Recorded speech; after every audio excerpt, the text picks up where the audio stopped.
Hi everyone, எல்லாருக்கும் வணக்கம். இன்னைக்கு Pioneer VSX D938TX இது DD சாம்ப் தான். ஸோ இது பவர் ஆன் ஆகல. கஸ்டமர் வந்து நம்மளுக்கு கொடுக்கும்போது நோ சவுண்டுன்னு கொடுத்தாரு. ஆனால் நான் வந்து செக் பண்ணும்போது இது பவரே ஆன் ஆகலை.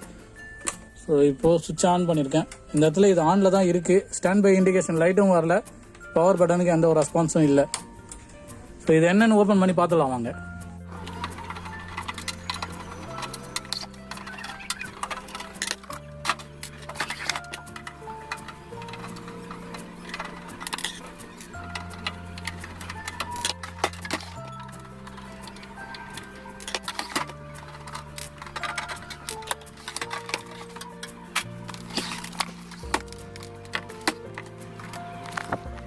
ஸோ இது ஓப்பன் பண்ணியிருக்கு.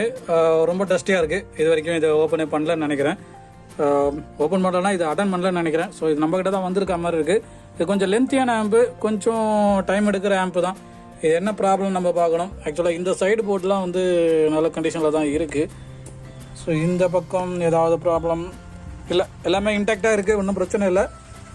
நம்ம பார்க்க வேண்டியது டேரெக்டாக பாட்டம் வந்து ஆக்சஸபிளான்னு பார்த்துடலாம் ஒரு வாட்டி. பாட்டம் வந்து ஆக்சஸபிள் கிடையாது. ஸோ இதை கம்ப்ளீட்டாக நம்ம காட்டி பார்க்கணுன்னா கொஞ்சம் கஷ்டப்பட வேண்டியது தான், வேறு ஆப்ஷன் இல்லை. ஏன்னா எல்லாமே தனித்தனியாக கொடுக்கல. எல்லாமே போர்டு வந்து இந்த மாதிரி கொடுத்துருக்காங்க. ஹீட் சிங்க் வந்து சென்டரில் இருக்கிறதுனால காட்டுறது கொஞ்சம் பார்த்து காட்டணும், இல்லைனா வந்து டேமேஜ் ஆகிடும். ஒயரிங் ரூட்டிங் எல்லாம் பார்க்கணும். ஸோ இது கொஞ்சம் கஷ்டப்படுற ஆம்பு தான். ஏன்னா நம்ம பார்க்கலாம் வாங்க நம்மளால் என்ன முடியும்னு.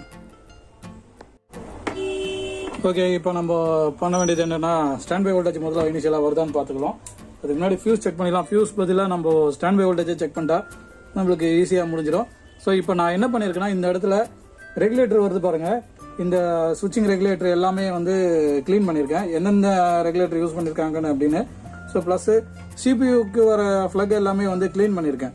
இப்போ பார்த்தீங்கன்னா மற்ற எதுவுமே டிஸ்டர்ப் பண்ணாமல் வெறும் ப்ரஷ்லேயே வந்து எல்லா ஃப்ளக்கையும் க்ளீன் பண்ணிவிட்டு சிபியூ எங்கே இருக்குதுன்னு பார்த்தேன். இந்த இடத்துல தான் சிபியூ ஐசி இருக்குது. ஸோ அங்கேருந்து ரூட்டிங் பார்த்துட்டே வந்தேன், இந்த இடத்துல பார்த்துருக்கேன். ஸோ இப்போ நம்ம டெஸ்ட் பண்ணணும். அதுக்கு முன்னாடி நம்ம வந்து ஃபியூஸுக்கு முன்னாடி வந்து ஸ்டாண்ட் பை வோல்டேஜ் வருதான்னு பார்க்கணும். அதுக்காக இது கொஞ்சம் லென்த்தியான ஆம்பு. ஸ்டாண்ட் பை வோல்டேஜ் இந்த இடத்துல கொடுத்துருக்காங்க, ரெகுலேட்டர் மூலமாக எடுத்திருக்காங்க. ஸோ இந்த இடத்துல நம்மளுக்கு ஓகே, ஸோ நம்மளுக்கு 5 வோல்ட் வரணும். இந்த இடத்துல 4.8 வோல்டேஜ் வருது. வோல்டேஜ் வந்து 200 மில்லி வோல்ட் கம்மியாக இருக்குது. இது இஷ்யூ தான். ஸ்டாண்ட் பையில் வந்து ஸ்டேபிளாக எப்பவுமே 5 வோல்ட் இருக்கணும், இங்கே கம்மியாக இருக்குது. இது நம்மளுக்கு வந்து சிபிக்கு போகிற ஸ்டேஜில் வந்து கம்மியாக இருந்துச்சுன்னா அது இஷ்யூ தான். ஸோ இது என்ன நம்ம பார்க்கலாம். இந்த இடத்துலேருந்து நம்ம ட்ராக் பண்ணி எடுத்தா அடுத்தது இங்கே பார்த்தீங்கன்னா, ஸோ இந்த ஒயரிங் ட்ராக் பண்ணி எடுக்கிறதுக்காக நான் க்ளீன் பண்ணி இங்கேருந்து க்ளீன் பண்ண ஆரம்பித்தேன். ஸோ இந்த ஒயர் வந்து நேராக டிரான்ஸ்ஃபார்மர் உள்ளே போயிடுது. இது வந்து ஆனால தான் நம்மளுக்கு சிக்னல் வரும், அதனால் அது ஓகே. ஸோ அதுக்கப்புறம் இந்த ஃப்ளக்ஸ் கேபிள் மூலயமா நம்மளுக்கு இந்த இடத்துலேருந்து ரூட்டிங் வந்துட்டு இங்கேருந்து போர்ட்லேருந்து ஒரு ஃப்ளக்காக நான் ட்ராக் பண்ணிட்டே வரும்போது எங்கெங்கெல்லாம் க்ளீன் பண்ணிட்டு வந்தோன்னா, ஸோ முதல்ல அந்த ஃப்ளக்கை க்ளீன் பண்ணேன். அந்த இடத்துல வந்து ஸோ கொஞ்சம் ஜூம் பண்ண ட்ரை பண்ணுறேன். வேடிங்ஸ்லாம் கொஞ்சம் சின்னதாக தான் இருக்குது.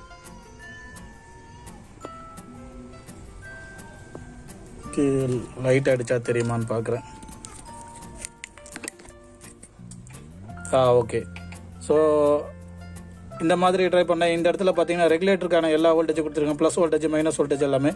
இந்த 15 வோல்ட் ரயில் 5.6 இதெல்லாம் பார்த்தீங்கன்னா இந்த இடத்துல வருது பாருங்கள். ஸோ இந்த 5.6 வோல்டேஜ் தான் நம்மளுக்கு வர வேண்டியது. ஸோ அந்த ஃப்ளக்லேருந்து நான் ட்ராக் பண்ணி எடுத்துகிட்டு வந்திருந்தேன். அங்கேருந்து வந்தாக்கா நம்மளுக்கு இந்த இடத்துல இந்த ஃப்ளக் கேபிளுக்கு அப்புறம் சிபியூ ஐசி கீழே இருக்குது பாருங்கள், ஸ்டாண்ட் பை வோல்டேஜ்னு மென்ஷன் பண்ணியிருக்காங்க.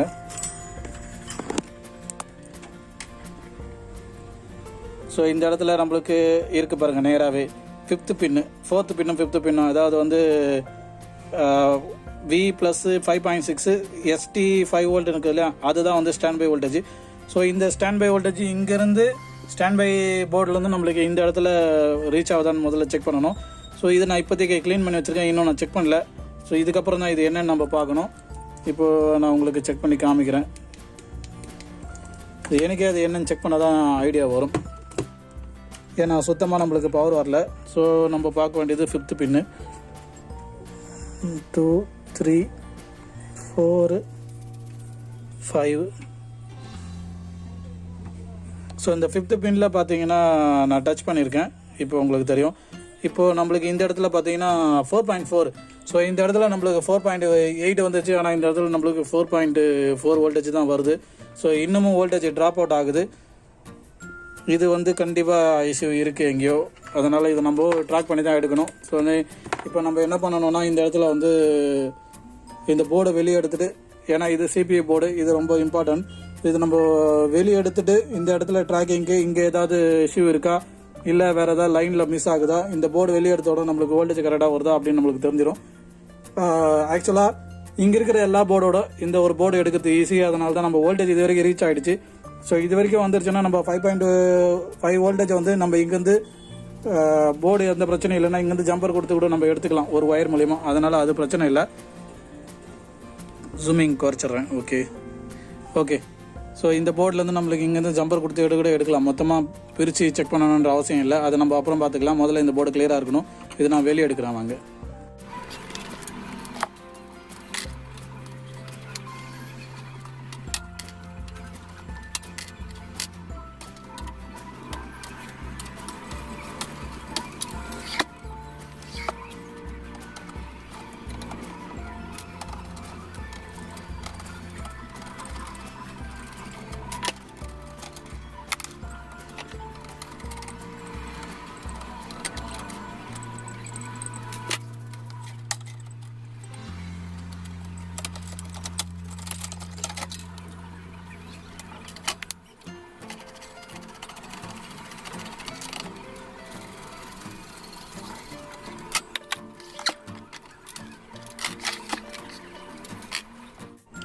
ஸோ இப்போ இந்த போர்டை வெளியே எடுத்தாச்சு.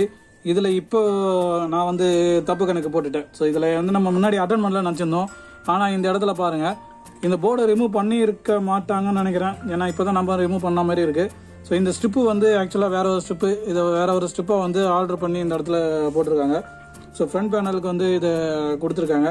அப்படின்னா நம்மளுக்கு ஃப்ரண்ட் பேனல் காட்டியிருப்பாங்க. இந்த இடத்துல இது ஒன்று நோட்டீஸ் பண்ணேன். ஸோ இது நம்ம கிளிப்பை காட்டும் போது இந்த இடத்துல 2 ஸ்க்ரூ இல்லை. ஸோ இதில் ஒரு டவுட் இருந்துச்சு. ஒரு வேளை கழட்டு ட்ரை பண்ணியிருப்பாங்க, எப்படி கழட்டுறதுன்னு விட்டுட்டு இருப்பாங்க அப்படின்னு நினச்சேன். ஆனால் ஆக்சுவலாக கழட்டி பார்த்துருக்காங்க போல இருக்கு. இந்த இடத்துல இந்த ஸ்ட்ரிப்பு மாறி இருக்கு. மற்றபடி வேறு என்ன ப்ராப்ளம்னு வாங்க பார்க்கலாம். ஸோ இப்போ நம்ம இந்த போர்டு வெளியே எடுத்தாச்சு. இப்போ நம்மளுக்கு 5th பின்ல வந்து இந்த வோல்டேஜ் வந்துருதான்னு செக் பண்ணிட்டா ஸ்டாண்ட் பை வோல்டேஜ் நம்ம ஸ்கிப் பண்ணிடலாம். இல்லை வேறு ஏதாவது இந்த போர்டில் ஃபால்ட் இருக்கான்னு பார்த்தா அது தெரியும்.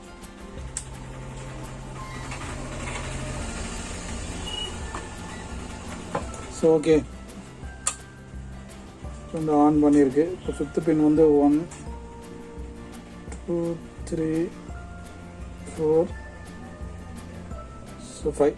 ஆமாம், இங்கே பாருங்கள், எதிர்பார்த்தது தான். ஸோ இதெல்லாம் நம்ம எதுவுமே சொல்கிறதுக்கே இல்லை.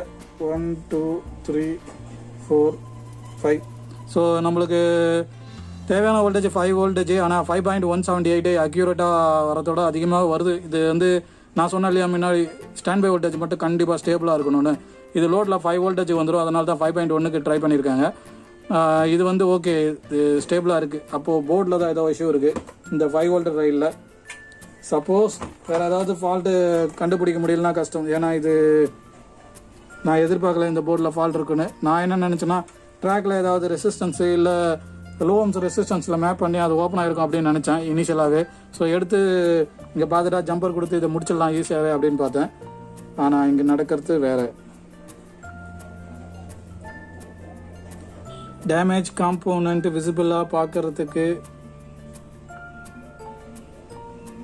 ஸோ எதுவும் தெரியல. பேக் சைடில் தான் பார்க்கணும் இதுக்கப்புறம்.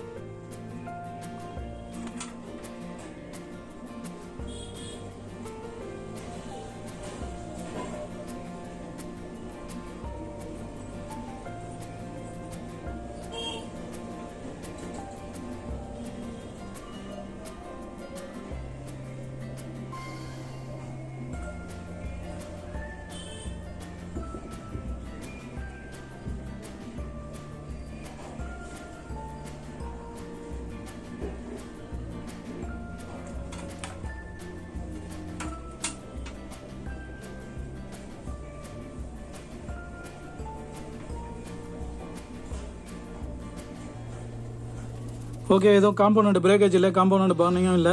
ஸோ இதை நம்ம செக் பண்ண வேண்டியது தான். இது வந்து எடுத்து விட்டுட்டு இந்த போர்டில் நம்ம செக் பண்ணிக்கலாம்.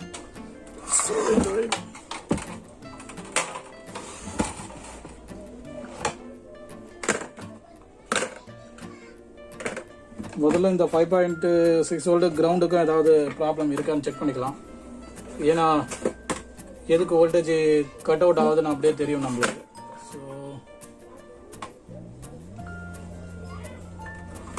ஸோ இதில் வந்து நம்மளுக்கு 5வது பின்னு தான் இதிலே கொடுத்துருக்காங்க, நேம் கொடுத்துருக்காங்க.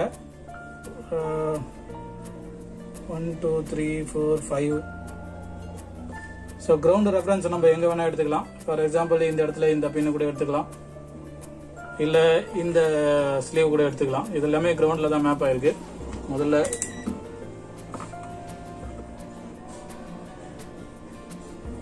சிபிக்கு போகிற நெகட்டிவ்ல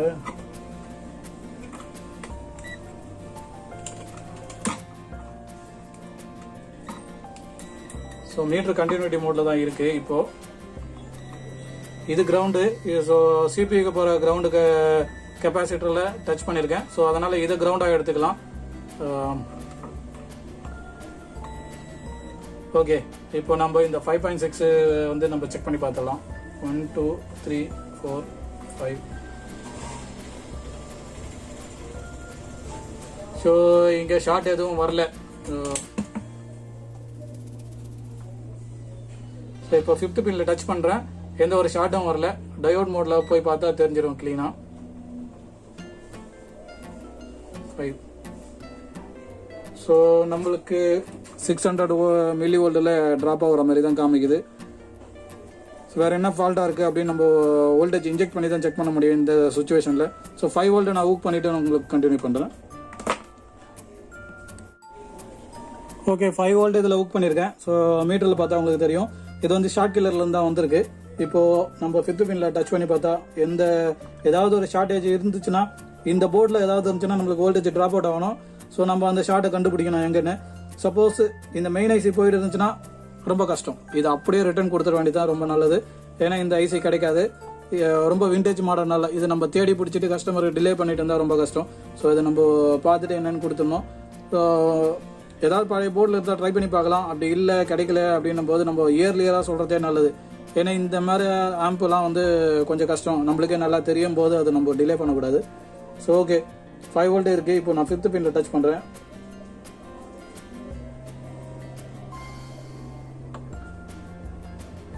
ஓகே, இந்த இடத்துல இப்போது ஆம்பியர் பார்த்தீங்கன்னா 2 ஆம்ஸில் ட்ரா ஆகுது. 2 ஆம்ஸில் ஆக்சுவலாக ட்ரா ஆகக்கூடாது, இங்கே வோல்டேஜும் ட்ராப் அவுட் ஆகுது.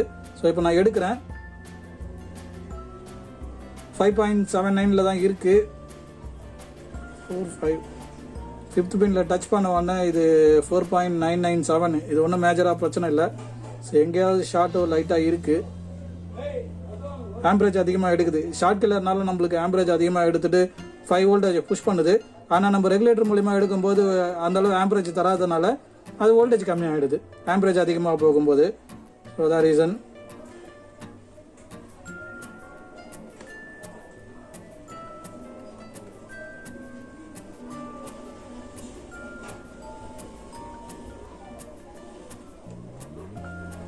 ஓகே, மெயின் ஐசி ஹீட் ஆகிற மாதிரி தான் இருக்குது. நம்ம எதுக்கும் தெர்மல் கேமராவில் ஒரு அடி பார்த்துடலாம்.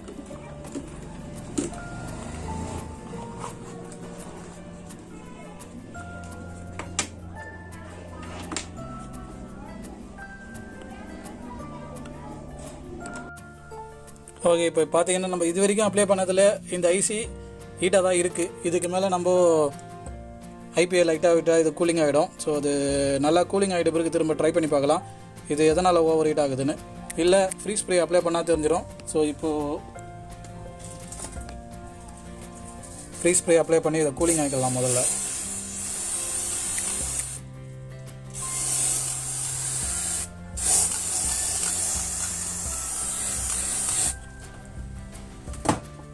ஓகே, இப்போ ஃப்ரீ ஸ்ப்ரே அப்ளை பண்ணியாச்சு. ரொம்ப கூலிங்காக தான் இருக்குது ஆக்சுவலாக. ஸோ இப்போ நம்ம இதை அப்ளை பண்ணி பார்த்துடலாம். ஏதாவது ப்ராப்ளம்னா இங்கே தெரிஞ்சிடும். ஸோ 5th பின்னில் அப்ளை பண்ணியிருக்கேன். ப்ராப்ளம் தெரிஞ்சிருச்சு பாருங்கள். சிபிஐசி பயங்கரமாக ஹீட் ஆகுது பாருங்கள் மிடில் இருந்து.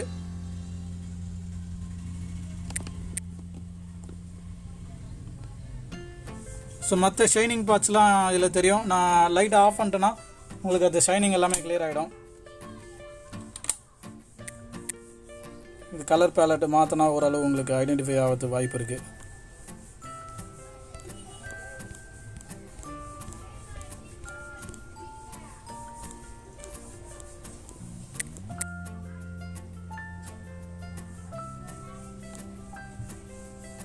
ஓகே, இப்போ பாருங்கள் டச் பண்ணுறேன். 2 3 4 5. ஸோ 5 டச் பண்ணியிருக்கேன். இந்த இடத்துல CPU IC வந்து பாருங்கள். ஸோ சென்ட்ரல்லேருந்து ஹீட் ஆகுது, இந்த ஒயிட் கலரில் ஆகுது. மற்றது எல்லாமே நார்மலாக தான் இருக்குது. இதை விட்டிங்கன்னா நம்ம கிரவுண்ட் பேடெல்லாம் இருக்குது பார்த்தீங்களா, இந்த கார்னர் கிரவுண்ட் பேடு. ஸோ அதெல்லாமே ஹீட் ஆகும். ஏன்னா கிரவுண்டும் இதுவும் வந்து லூப் ஆகிறதுனால இது வந்து இந்த மாதிரி ப்ராப்ளம் இருக்குது. ஸோ இப்போ நான் இது டச் எடுக்க போகிறேன். எடுத்த உடனே என்ன ஆகுதுன்னு பாருங்கள். ஸோ நான் எடுத்ததுக்கு அப்புறமும் இந்த இடத்துல இது ஹீட்டு இன்னமும் இருக்குது. ஸோ இந்த ட்ரேஸ் வந்து பார்த்தீங்கன்னா இது கிரவுண்ட் பேடு தான். ஸோ இது கூலிங்காக தான் இருக்குது, இதில் எதுவும் பிரச்சனை இல்லை. ஆனால் ஈஸி ஹீட் ஆகுது. ஸோ இப்போ நம்ம நார்மல் கேமராவில் வந்து பார்க்கலாம் வாங்க. ஓகே, இப்போ நார்மல் கேமராவில் வந்துருக்கு. ஸோ இன்னமும் அந்த ஸ்ப்ரேஸ் அப்ளை பண்ணது வந்து இங்கே எல்லாமே கூலிங்காக தான் இருக்குது. இந்த ஐசி மட்டும்தான் ஹீட் ஆகுது. ஸோ இப்போதைக்கு வேறு ஆப்ஷன் இல்லை. ஸோ இது கொஞ்சம் என்கொயரி பண்ணிவிட்டு நம்ம அப்படியே சொல்கிறது பதிலாக நல்லா என்கொயரி பண்ணிவிட்டு அதுக்கப்புறம் கஸ்டமருக்கு இன்ஃபார்ம் பண்ணணும் என்னென்னு.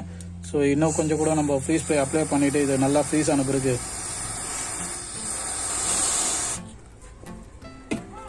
ஓகே நல்லா கூலிங்காக தான் இருக்குது. இப்போ நம்ம இது 5th பின்னில் டச் பண்ணி பார்க்கலாம். 1 2 3 4 5.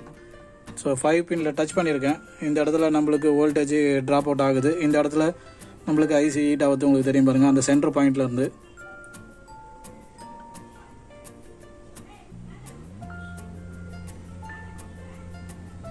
ஸோ ஆக்சுவலாக இந்த மாதிரி ஆகக்கூடாது, இது வந்து க்ளீனாக இருக்கணும். ஸோ இந்த ஐசி ஓப்பன் ஆகிடுச்சுன்னா கஷ்டம். முன்னாடி சொன்ன மாதிரி இதில் ஸ்டாண்ட் பை சிக்னலும் வராது, ஒன்றும் வராது. இந்த ஐசி ரன் இல்லைனா ஒன்றுமே பண்ண முடியாது, செட் ஐடில் தான் இருக்கும்.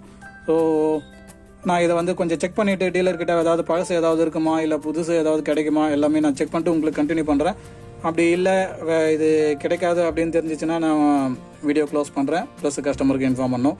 ஸோ இது கொஞ்சம் டைம் எடுக்கும், ஒரு 2 to 3 days கூட ஆகிறதுக்கு வாய்ப்பு இருக்குது. நான் உங்களுக்கு திரும்ப கண்டினியூ பண்ணுறேன், பார்க்கலாம் வாங்க. ஹாய் ஒருவன், இந்த ஆம்பு ஸோ இது பார்ட்ஸ் ரெக்கவர் போட்டு ஒரு 20 daysக்கு மேலே ஆகிடுச்சு. ஆனால் யார்கிட்டையுமே இல்லை.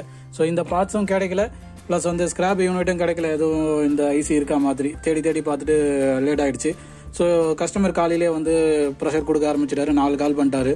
ஸோ இது வந்து இன்றைக்கி ரிட்டர்ன் கொடுத்துடலான்னு சொல்லிட்டு முடிவு பண்ணிவிட்டு இது பண்ணிட்டேன். ஸோ இது அன்றைக்கே வந்து நம்ம போர்டு எடுத்து செக் பண்ணலையே, அன்றைக்கே நான் வந்து அசம்பிள் பண்ணிவிட்டு க்ளோஸ் பண்ணி வச்சுட்டேன். ஐசி வந்தால் பார்த்துக்கலாம் அப்படின்ற மாதிரி. ஸோ திரும்ப அப்போது வந்து எல்லாத்தையும் கட்டி மாட்ட வேண்டாம் அப்படின்னு சொல்லிட்டு, ஏன்னா சம் கஸ்டமர்ஸ் வந்து சடனாக வந்துடுவாங்க இன்ஃபார்ம் பண்ணாமல், கொடுத்துருங்க ரிட்டர்ன் கொடுத்துருங்க நான் எடுத்துக்கிறேன் அப்படின்ற மாதிரி. அப்போ அவங்க முன்னாடி அர்ஜென்ட்டாக வந்து பண்ணுறதுக்கு பதிலாக நம்ம ஒர்க்கும் டேபிளும் பிஸியாக இருக்கும் எப்போவுமே. அதனால் அப்பப்போ முடிச்சிடுவேன். ஸோ இதை திரும்ப ஃபிக்ஸ் பண்ணி அப்போயே வச்சுட்டேன். ஸோ இப்போ நம்ம ஸ்க்ரூ மட்டும் இதை போட்டணும். இது அப்படியே தான் வச்சுருந்தேன் கேபினெட்டில் ஸ்க்ரூ போடாமல். இது நம்ம ரிட்டர்ன் தான் கொடுக்கணும். இது நாட் ஃபிக்ஸபிள் தான் போய் முடியுது. சப்போஸ் நான் இந்த ஐசி உங்களுக்கு இமேஜ் இப்போ டேக் பண்ணுறேன். நீங்கள் ஏதாவது இந்த ஐசி யாருக்கிட்டையாவது இருந்துச்சு, இல்லை ஸ்கிராப் யூனிட் இருக்குது இந்த மாடலுக்கு அப்படி ஏதாவது இருந்துச்சுன்னா எனக்கு கமெண்டில் போடுங்க, இல்லை வாட்ஸ்அப்பில் டேரெக்டாக கான்டாக்ட் பண்ணுங்கள். ஸோ இது வந்து கஸ்டமருக்கு நான் இப்போ ரிட்டர்ன் கொடுக்க போகிறேன். இது நீங்கள் இருந்துச்சுன்னா சொல்லுங்கள், நம்ம திரும்ப எடுத்து கூட இதை சரி பண்ணி கொடுக்கலாம். ஸோ இது ஆக்சுவலாக நோ சவுண்டுன்னு தான் கொடுத்துருக்காரு, நோ சவுண்ட் தான் இதை நான் இன் பண்ணியிருக்கேன். ஆனால் இது நம்ம வந்து எடுத்து செக் பண்ணும்போது டெட் கண்டிஷனில் தான் இருக்குது. ஸோ இதை க்ளீன் பண்ணிது அதுக்கப்புறம் இது பண்ணது எல்லாமே நீங்கள் பார்த்துருப்பீங்க. ஸோ கஸ்டமரும் வந்து க்ளீனாக சொல்லலை, இதுதான் கண்டிஷன்ற மாதிரி. அப்புறம் ரிமோட் வந்து எனக்கு ரிமோட்டில் ஒர்க் ஆகிற மாதிரி பண்ணி கொடுங்க அப்படின்ற மாதிரி சொன்னார் ஒரு ஃபோன் பண்ணி. ஸோ ஓகே, இது கண்டிஷனே வந்து ஆன் ஆகாத கண்டிஷனில் நம்ம எதுவுமே சொல்கிறதுக்கு இல்லை. நீங்கள் இந்த ஐசி கிடச்சிச்சுன்னா ஓகே. திரும்பவும் சொல்கிறேன், இந்த ஐசி யாருக்கிட்டையாவது பழசு இருந்தாலோ இல்லை போர்டு அதாவது இந்த போர்டு மட்டும் இருந்தாலோ இல்லை ஆம்பே டெட் கண்டிஷனில் இல்லாமல் நோ சவுண்ட் ஃபால்ட்டுக்கு இருந்துச்சுனாலோ கஸ்டமர் இன்ஃபார்ம் பண்ண சொல்லியிருக்காரு. அவர் வந்து வாங்கிறதுக்கு ஓகே தான், இல்லை நானும் வந்து பார்ட்ஸ்க்காக வாங்குறதுனால எனக்கும் ஓகே தான். நீங்கள் இந்த ஆம்பு இந்த மாடல் வந்து திரும்பவும் பாருங்கள், VSX D938 TX. ஸோ இந்த மாடல் இருந்துச்சுன்னா எனக்கு இன்ஃபார்ம் பண்ணுங்கள் கமெண்டில், இல்லைனா கால் பண்ணுங்கள். தேங்க்ஸ் ஃபார் வாட்சிங். நெக்ஸ்ட் வீடியோ பார்க்கலாம். தேங்க்யூ.